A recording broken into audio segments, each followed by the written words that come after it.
왜냐고 물으신다면 이라는 제목을 가지고 말씀 전하도록 하겠습니다. 혹시 이런 생각 해보신 적 있습니까? 왜 울어? 저 건율이 아마 지금 내가 왜 여기 있어야 돼? 라고 물을 것 같은데요. 왜? 내가 왜 여기 있어야 돼? 왜? 내가 왜 예배해야 돼? 왜 내가 주방 봉사해야 되고? 왜 내가 참아야 되고?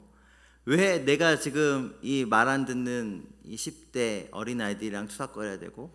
왜 내가 남편한테 욕먹어가면서 새벽 일찍부터 밥 해놓고 교회 와 있어야 돼? 왜?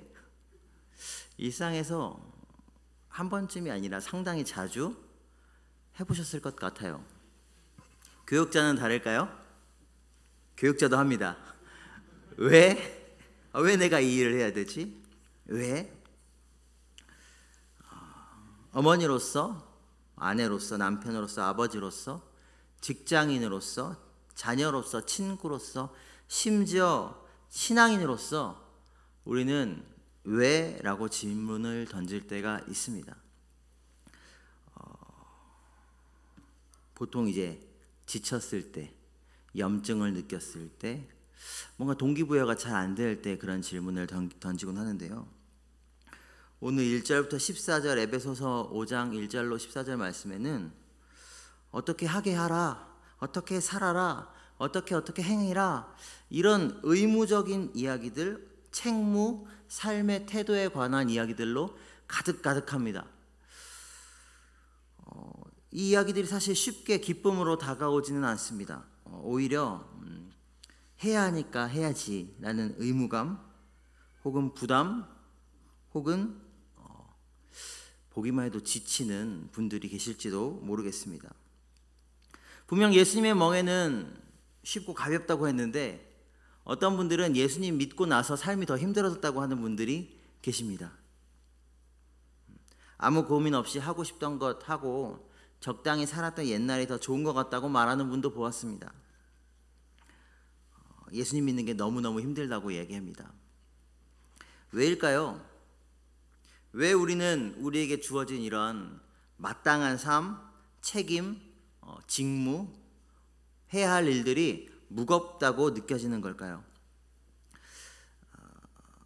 제가 대학교 4학년 때 일입니다. 저는 군대를 비교적 늦게 갔기 때문에 이제 1년 정도 아마 마지막 학기를 남겨두었던 때였던 것 같아요. 군대를 좀 늦게 다녀왔습니다.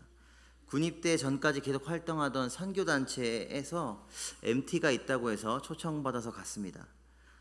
얼마나 어색했을지 한번 상상해 보시길 바래요. 그때가 제가 27살이니까요. 20살 어린 애기들이 있고, 그리고 복학생입니다. 복학생. 죄송해요, 애기들이라고 얘기해서. 복학생입니다. 복학생. 안 그래도 적응하기 힘든 복학생. 4학년입니다. 심지어 제가 학생 중에서 유일한 80년대생이었습니다. 나머지는 다 아무리 나이가 많은 동생들도 90년대생이더라고요. 80년대, 70년대생은 이제 간사님들만 계셨고, 많이 어색했지만 간사님들이 이제 잘 챙겨주셨고, 또 군대에 있을 때 꾸준히 저를 위해 기도해줬던 후배들과 또 친구들이 거쳐갔던 그런 곳이었기 때문에, 또 제 믿음의 추억이 있는 신앙 공동체였기 때문에 갔습니다. 그리고 잘 적응하려고 했습니다. 그래서 어떻게 했느냐, 정말 열심히 고기를 구웠습니다. 고기만 구웠습니다. 긴 대화는 이어가지 않고 짧게 자기소개하고 서로 어색할 것 뻔히 아니까 맛있게 먹어요 하면서 열심히 고기를 구웠습니다.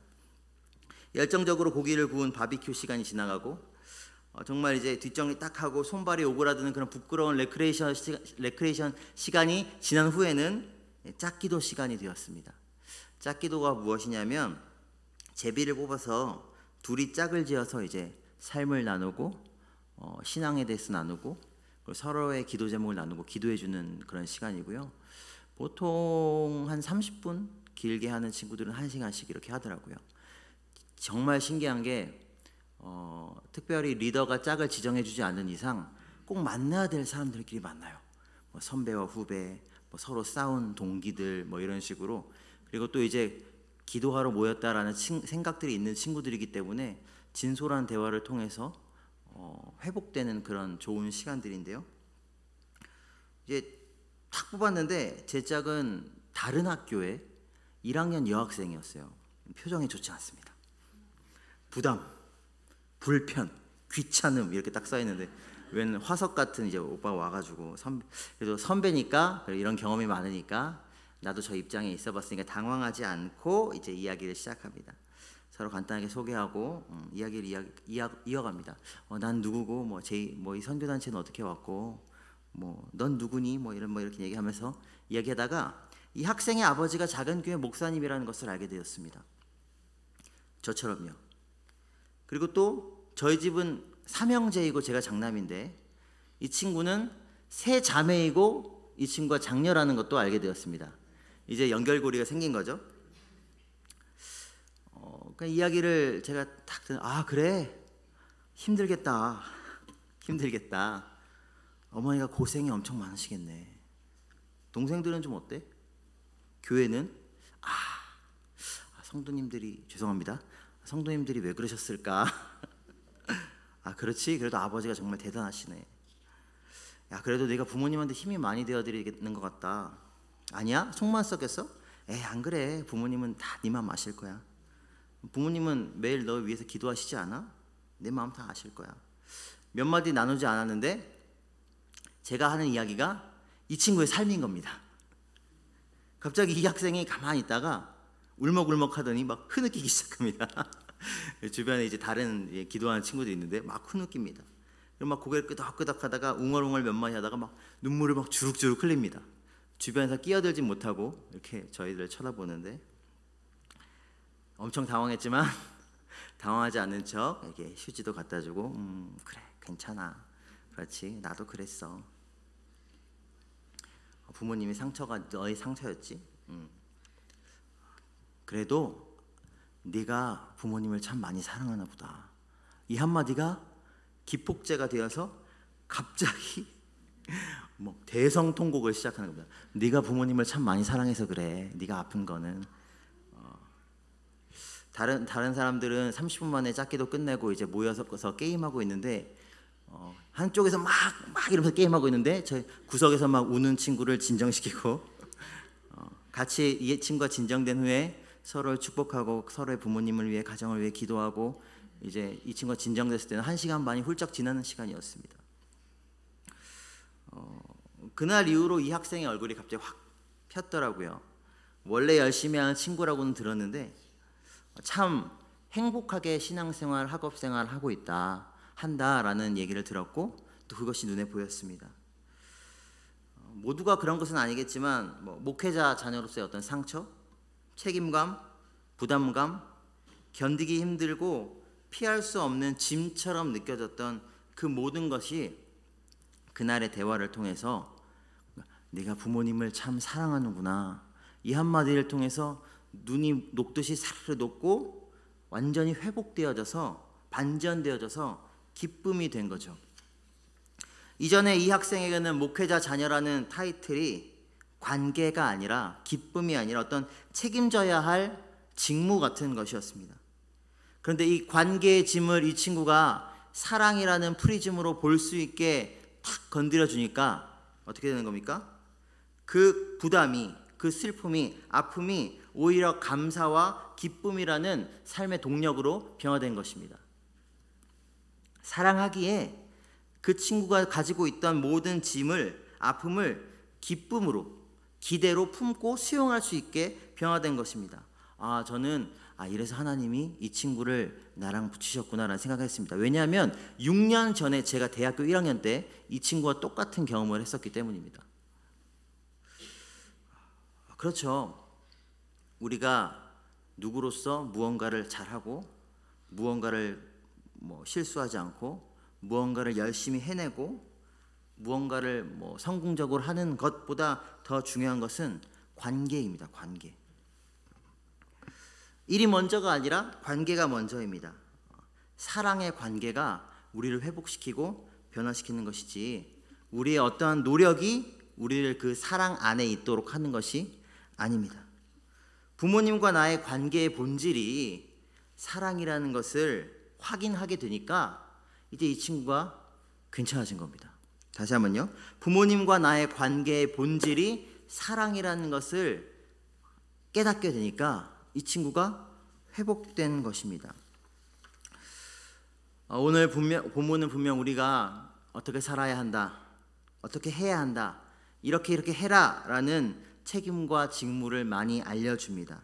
그렇지만 그 이상으로 이 많은 임무들을 잘 해낼 수 있도록 믿는 우리의 세 가지 정체성을 말해주고 있습니다. 한번 손가락을 펴고 따라해 볼까요? 첫 번째로 자녀, 성도, 빚입니다.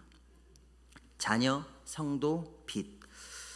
여기서 요구되는 어떤 책임과 자세는 분명 우리에게 짐이 될 만큼 무겁습니다. 내용을 다 읽어보셨잖아요.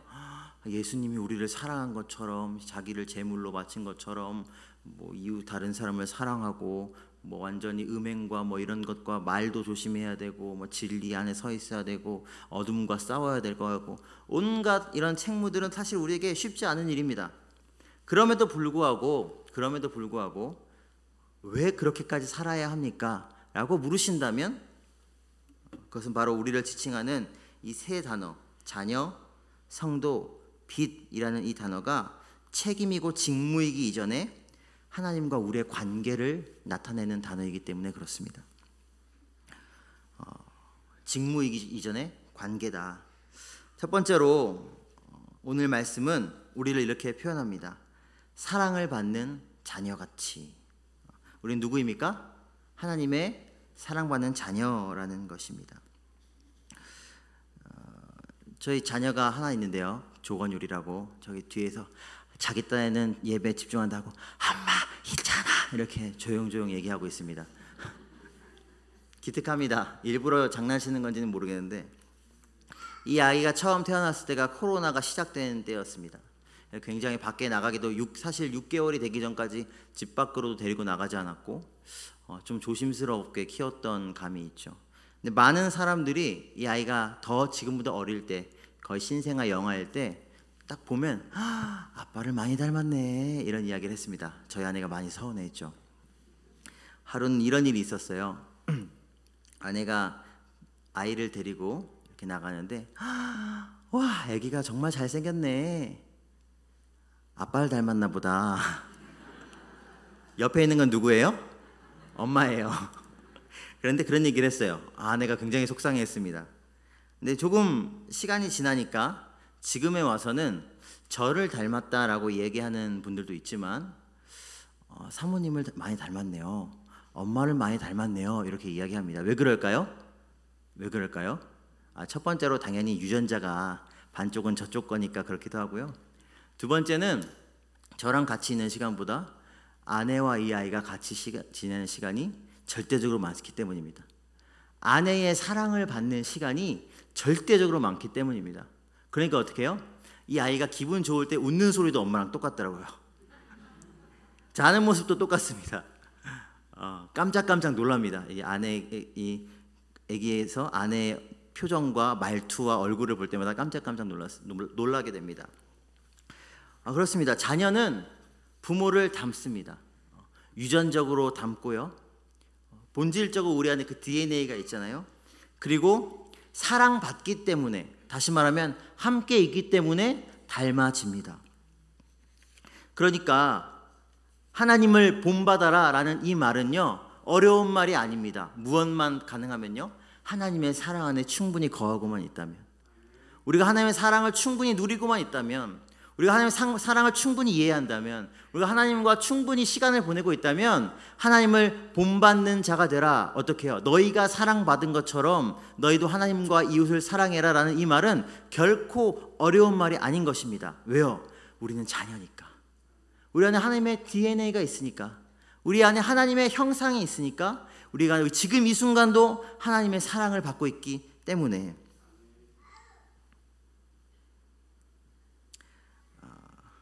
사랑받기에 닮게 되고요, 사랑받기에 사랑하게 됩니다. 그 사랑 어떤 사랑입니까? 2절 보니까 사랑 가운데서 행하라. 그는 우리를 위하여 자신을 버리사 향기로운 제물과 희생 제물로 하나님께 드리셨느니라. 좀 부담스럽긴 하지만 예수님이 어떻게까지 우리를 사랑하셨다고요? 십자가에 달려 죽으시기까지 나를 살리시려고 자기를 내어주시는 그런 희생과 사랑을 보여주셨다. 그런데 너희가 그 사랑을 충분히 알아서 너희도 누군가를 위해 자기를 내어주며 살아라, 이렇게 이야기합니다. 그러므로 성숙한 그리스도인의 특징은 자기를 내어주는 것이라고 할 수 있을 것입니다. 자기를 나 죽고 너 살아라, 너는 살아라, 이렇게 이야기한다고, 이런 모습이라고 할 수 있을 것입니다. 스스로 우리가 반성을 하죠. 내가 사랑해야 되는데 밉기만 하고. 오늘 말씀에 따르면 사랑해야 됩니다. 근데 그것이 어떻게 가능합니까? 내가 하나님의 사랑받는 자녀라는 것을 인식하고 있을 때. 우리 사랑받는 자녀가 되기 위해서 누군가에게 선을 행하고 사랑을 행하는 것이 절대 아니고요. 어떻게 해요? 이미 사랑받는 자이기 때문에 그렇게 할 수 있다라는 것입니다. 본받는다라는 이 단어가 이미테이터, 모방자가 되라, 이런 뜻입니다. 우리는 모방한다 이러면 좋지 않게 생각하지만 애당초 사랑이라는 속성은 우리 안에 없는 거잖아요. 그럼 어떻게 해요? 흉내라도 내야죠. 좋은 건 척이라도 해야죠. 그런데 처음에는 우리가 이해할 수 없었던 그 하나님의 사랑이, 우리가 차마 표현할 수 없었던 그 하나님의 사랑이, 우리가 하나님을 사랑하기 때문에, 우리가 하나님과 함께 있기 때문에, 하나님을 보기 때문에, 하나님을 기뻐하고 선망하기 때문에 그 하나님의 사랑을 흉내낼 때 어느새 그 모방이 진짜가 되어 있다라는 것입니다.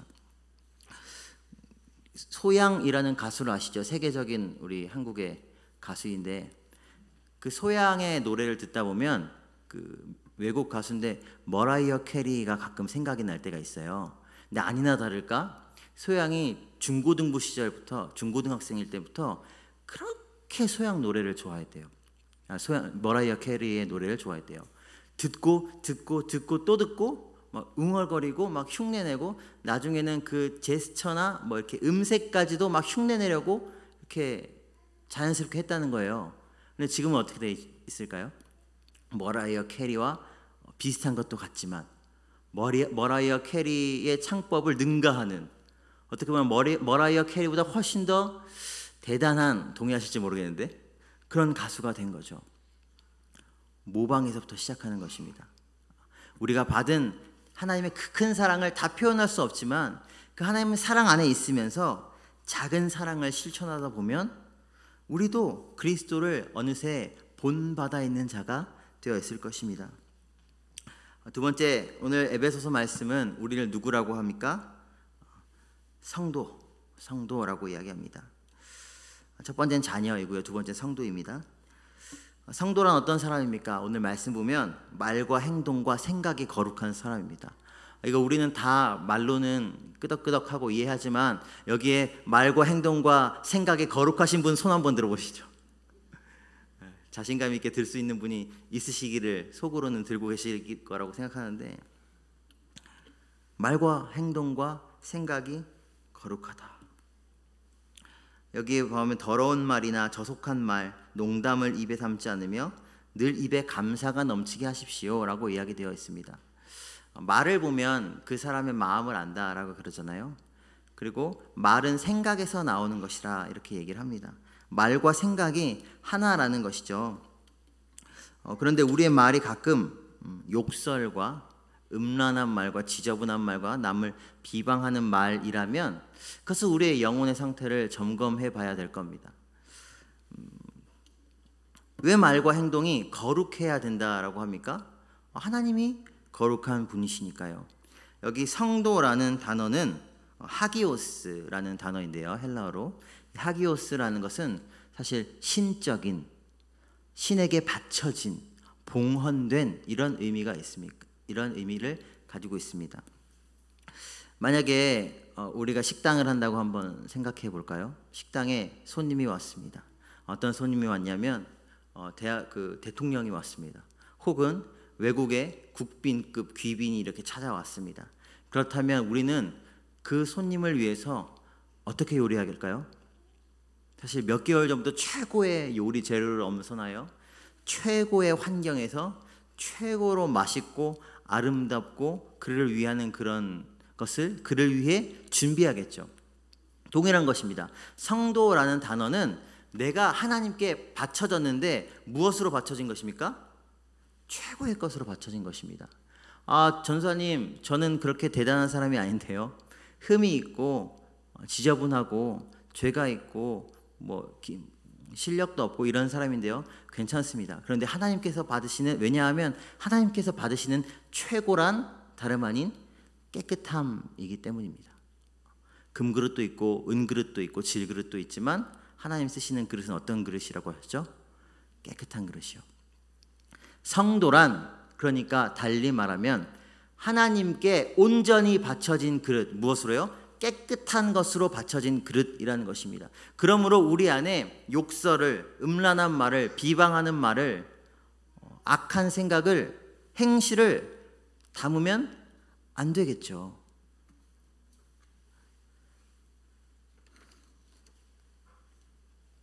구별된 존재로 우리가 스스로 지켜야 됩니다. 이런 얘기 많이 하잖아요. 우리는 거룩해야 됩니다. 구별된 존재로 스스로 지켜야 됩니다. 또 보니까 거짓말로 여러분을 꿰는 자들에게 속지 마십시오, 이렇게 이야기하고 있는데 이게 무슨 말입니까? 진리로 우리의 생각을 채워야 된다, 이런 말입니다. 너희도 정녕 이것을 알거니와, 너희가 확실히 알고 있다라고 이야기합니다. 음행하는 자나 더러운 자나 탐하는 자, 이 사람들이 어떤 사람입니까? 우상 숭배하는 자다. 무서운 말이죠. 음행하는 사람, 탐심을 가진 사람, 더러운 말과 행실을 가진 사람, 이 사람을 가르쳐서 우상 숭배자다라고 이야기합니다. 그리고 우상 숭배자는 하나님 나라에 들어갈 수 없다라고 이야기합니다. 우리 자신이 정말로 하나님의 자녀요, 성도라면 어떻게 해야 되겠습니까? 필사적으로 이것을 나로부터 분리시켜내겠죠. 나를 지켜야 할 것입니다. 하나님의 나라라는 나의 소속을 분명히 해야 될 것입니다.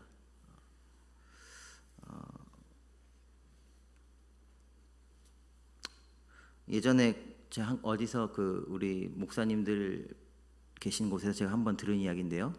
어르신들이 참전하셨던 월남전, 베트남 전쟁에 공산당이 이겼던 이유에 대해서 본 영상이 기억이 납니다. 그 영상을 보면 미국의 지원도 충분히 있었고 어떻게 보면은 민주주의 진영이 훨씬 이길 가능성이 높았는데 왜 공산주의 진영이 이겼냐라고 했을 때 그 원인을 이미 민주주의 진영의 상당수 고위 인사를 비롯해서 많은 사람들이 자기를 공산주의 쪽 진영 사람으로 인식했다는 거예요. 겉으로는 이제 민주주의 인사이고 민주주의 지도자이고 민주주의 어떤 진영의 장군이고 지도자이고 정치인이고 하는데 그 속으로는 뭐예요? 그 하는 생각과 행실로는 공산당이었다는 거예요. 동일합니다. 우리는 하나님의 백성이라고 이야기하고요, 성도라고 이야기하고 또 하나님의 사랑받는 자라고 이야기하고 하나님의 백성이라고 하나님을 위해 산다고 말은 하는데 우리 생각하는 것, 사고방식, 우리 말, 우리 행실이 하나님의 나라의 것에 합당하지 않은 것들을 쫓아가고 사랑하고 있다면 내가 정말 하나님의 백성인지를 의심해 봐야 되는 거겠죠. 갈등하고 싸울지언정 하나님의 것이 아닌 그 마땅치 않은 것들, 오늘 말씀 보면 불순종하는 것들, 음행, 더러운 것, 탐하는 것, 우상 숭배하는 것들, 이것을 사랑하면 안 되겠죠. 그런데 이것이 우리의 노력으로 된다고 얘기합니까? 아니요. 성도이기에 그것이 가능하다, 이렇게 얘기합니다. 성도이기에. 우리가 성도가 되기 위해서 거룩하게 사는 것이 아니라 이미 우리가 하나님의 사랑받은 구별된 거룩한 하나님의 백성이기에, 성도이기에 이렇게 살아야 하고 살 수 있고 살고자 하는 마음이 우리 안에 주어진다는 것입니다.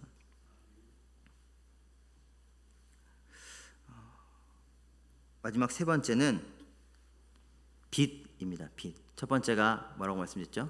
자녀이니까. 두 번째가 성도이므로. 마지막으로 빛이기에.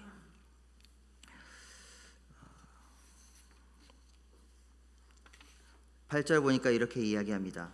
이전에는 너희가 전에는 어둠이더니 이제는 주 안에서 빛이다.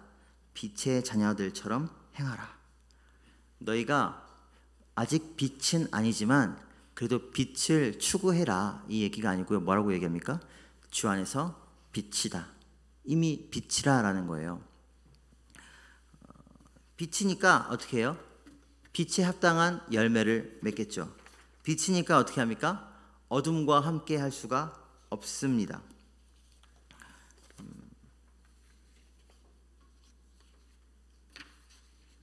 우리 보고, 그리스도인 보고 세상의 빛이요 소금이라고 사람들이 많이 이야기하죠. 우리 스스로가 이렇게 이야기합니다. 그리고 그렇게 살자고 노력을 합니다. 네, 살자고 노력하는 것보다 더 중요한 게 뭐라고요? 내가 빛이구나. 이미 빛이구나. 이런 확신을 가져야 한다는 것입니다. 하나님께서 빛이십니다. 그리고 우리가 그 빛의 자녀가 되었습니다. 그럼 우리도 어떤 자들이에요? 빛인 거죠. 빛의 열매는 모든 착함과 의로움과 진실함에 있다. 주를 기쁘시게 할 것이 무엇인지를 시험해보라. 이 말은 잘 분별하라 이런 뜻이에요. 생각해봐라. 시험해보라. 이게 하나님 기뻐하실까? 이게 하나님 좋아하실까? 이렇게 테스트하라는 얘기가 아니라 분별하라라는 것입니다. 드러내라라는 것입니다. 저희 건율이 얘기를 또 하게 되는데요. 아이들이랑 놀다 보면 밤에 그림자 놀이를 이렇게 하잖아요. 깜깜한데 핸드폰 불을 딱 켜놓고 이렇게 막 이렇게 하면서 애랑 놀아줍니다. 그러면 지금은 잘 통하지 않지만 좀 더 어릴 때는 이것을 좋아하기도 하고 무서워하기도 하고 울기도 하고 고양이가 됐다가 뱀이 됐다가 나비가 됐다가 그걸 커다란 손이 돼서 아이를 덮칠 것처럼 빛을 이렇게 놓고 이렇게 딱 하면은 천장 전체에서 큰 손이 훅 내려오거든요. 애가 막 자지러지죠. 그러다 불을 탁 킵니다. 그럼 어떻게 될까요? 모든 그림자가 싹 사라지고 아빠랑 엄마랑 자기만 있는 겁니다. 빛이란 그런 겁니다. 빛이란 때로 우리가 진짜라고 착각하게 하는 것들, 우리를 두렵게 하는 것들, 우리를 유혹하는 것들, 가짜에 속한 것들, 이런 것들입니다. 우리를 눈앞에 당장 우리를 두렵게 하고 우리를 넘어지게 하고 우리를 헷갈리게 하고 쓰러뜨리려고 하지만 빛이 탁 임하면 어떻게 돼요? 진짜가 탁 드러나는 거죠. 하나님께서 예전에 어둠 가운데 있던 우리의 마음 가운데 그리스도를 아는 빛을 비추어 주셨다라고 성경은 이야기합니다. 그리고 이제 우리가 빛이 되었습니다. 그럼 우리는 어떤 사람들입니까? 더 이상 열매 없는, 오늘 말씀 보니까 어둠의 일에 참여하지 말고, 빛은 어둠과 함께 할 수 없다는 거예요. 어둠의 일에 참여하지 말고 오히려 그것을 책망하라. 야고보서 1장 17절 보면 하나님을 이렇게 표현합니다. 말씀 좀 띄워주시면 좋을 것 같아요.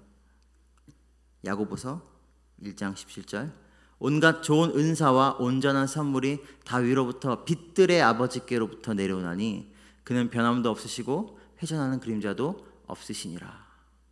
처음엔 제가 이 말이 무슨 말인지 잘 이해가 안 됐거든요. 회전하는 그림자가 없다, 변함이 없다, 빛들의 아버지, 이런 말들이 제 나름대로는 이렇게 묵상하고 이해해 보았습니다. 초를 키면요, 작은 초를 키면 어둠이 달아나긴 하지만 그 초가 일렁거리는 그 일렁거림 때문에 어떻게 됩니까? 그림자가 어둠을 완전히 걷어내지 못합니다.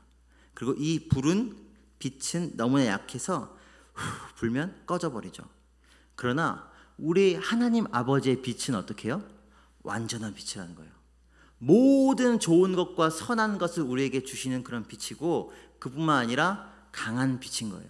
빛들의 아버지, 온전한 최고의 빛인 것입니다. 그분께는 어둠이 함께할 수도 없고 어둠의 그림자조차 없고 변함없이 밝고 신실하고 선하신 하나님이시라는 겁니다.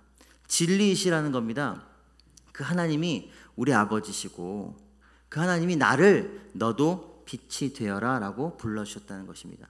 그러면 아까 예를 들었을 때 이 뱀인 줄 알았던 이 손 그림자가 불을 켜니까 아빠 손이 되었죠. 마찬가지로 어둠 속에 행했던 우리가 그리스도의 빛 가운데 드러났을 때 우리는 어떻게 됩니까? 온전한 나로 드러나는 것입니다. 하나님이 기대하시고 하나님이 창조하시고 하나님이 준비하신 온전한 사람, 즉 그리스도를 닮은 사람. 우리는 어떻게 살아갑니까? 그러면 우리가 가는 곳에 하나님이 우리에게 하셨던 것처럼 우리 안에 그 하나님의 빛이 있기 때문에 어둠이 도망가야 되는 거예요. 어둠이었던 이들이 우리를 통하여 복음을 듣고 그들도 빛으로 변화되는 역사가 일어나야 되는 것입니다. 아까 대표 기도해 주신 김재훈 권사님이 전도는 우리의 운동이라고 하셨는데 우리를 통해 그 전도의 일들이 일어나야 되는 것입니다. 이렇게 말하면 굉장히 부담스럽죠. 전도 힘든데. 그런데 뭐니까요? 무엇이기 때문에? 빛이기 때문에.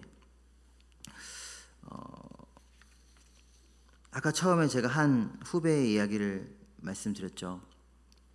그 친구에게는 작은 시골 교회에서 주일 예배 때마다, 새벽 예배 때마다 불려나가서 반주하는 것도 책임감이었고, 성도님들이 아버지한테 그런 성도님들이 우리 교회는 없는데 이상하다.